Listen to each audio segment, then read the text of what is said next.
ตาหอมนะพี่หอมแม่กูนี่โอ้ยบอกแม่มึงได้ละไอ้ก่อนนะโอ้ยกูจิตีนแด้เอาเด้แข่งแต่ฮอน โอ้ยบอกมึงเลยละให้เกียงกลัวตัวจี้บ่เห็นวะกินบ่บอกทุกเกียงโอ้ยฟังก็ปกกันมึงกินดอกโอ้ยบักปอกเอ้ยไอ้เนี้ยเมื่อคืนยังไฟฟันว่ามีสัตว์สีคามาหาที่นอนค่อยละค่อยสิมีโชคมีลาภบ่หรือค่อยสิมีคู่ครองบ่ไอ้เนี้ยสักนี่ยังเนาะค่อยฟันเห็นหมาดำขึ้นมาที่นอนค่อยนะนี่ก็บอกไปละที่แสกมึงจะเป็นอีหยังบ่จะเพียนให้ค่อยหวาทีละอุ้ยบ่มีสัญญาณตอบฉันจะรักคนเป็นคนสุดท้ายไอ้บอลาบ่แม่นมึงโอ้ยฮะพี่แซกบ่ไอ้ยักษ์จะมักผู้หญิงใส่เสื้อสีใดโอ้ยกระชี้แดงนะทรงผมสั้นหรือยาวกระชันตัวอ้าวสันกูได้สเปคมึงจังย่างตีนี่บักปอกมึงเอ้ย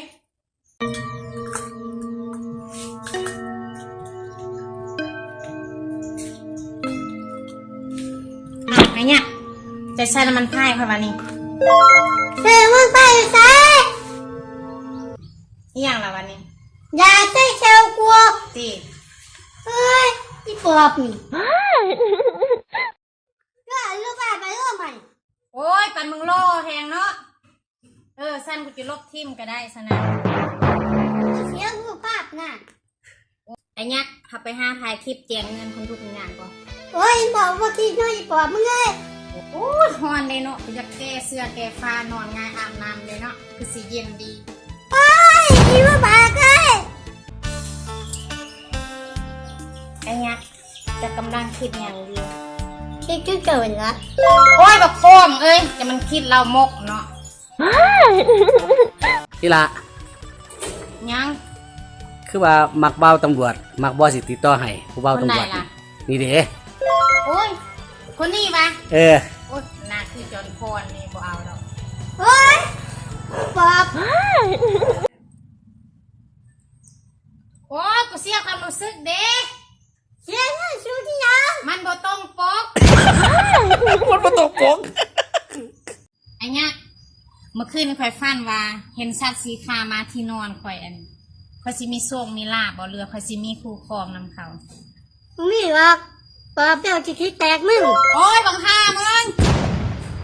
อันข่อยเบิ่งเด้ฮะข่อยเบิ่งเด้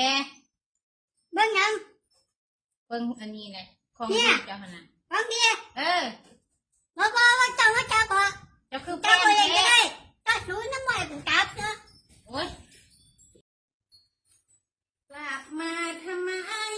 ฉันลืมเธอไปหมดแล้วกูไม่อยากมาหามึงหาสิของนึกมาหากูปะคามเอ้ยไอ้เนี่ยก็มีเนี่ยมาฝากเจ้ายังเอาฝากว้ายบอกทำไงเด็กขนมนี่กินผู้เดียวเนาะทุกคนจีบที่แตกถึงผู้เดียวโอ้ยเนาะบักปอกนี่เนาะบุส้มกูหักจังหน่อยเนาะจะเป็นว่าบุมวนลามาตายแล้ว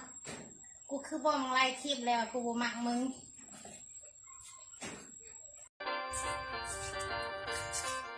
ตามนังเนาะตามหุงจะใส่น้ำตาลเด้อโอ้ยตีอยู่ตีกินละอันเนี้ยตั้งให้สเต็กละสเต็กโลดโอ้ยบ่มุมวนเนาะ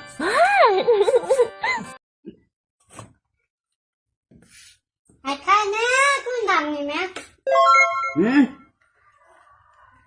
โอ้ยบักป้อมนี่เนี่ยแต่น้ำไทยคลิปนี่เนาะนี่เด้อกินไทยครับไทยเนี่ยกูหนีเจ้าหนีอยู่ไอ้เนี้ยเจ้ายังเมนที่สุดเกี้ยบ่แม่นบอกไว้เนาะบ่แม่น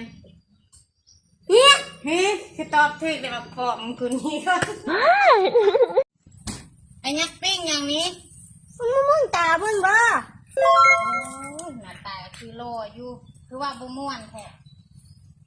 บ่ทางเลย โอ้ยสิปิ่งให้จีแตกเบิ่น ลาเป็นว่าเดี๋ยวนี้คันแน่นอพอเว้าประวัติเลี้ยงจันทน์ผู้ใดก็เว้าไผก็พากันเล่าดุนเมเดานำเห็นแต่พวกหมอลำเขาพากันไล่ทั้งลำหน่อยลำใหญ่ลำเอกลำโทเบิ่งนั่นเด้อเบิ่งเขาพากันโซจนเป็นแซวสัวแต่หักเว้าไปทั่วจับหน้าใส่หลังเอาเด้อพอให้ฟุ้งละคนฟังทั้งหลายจนเซอจนเผลอน้ำคำเว้าเขาเดาบนปากหาบ่เดาบ่ได้ไผนั่น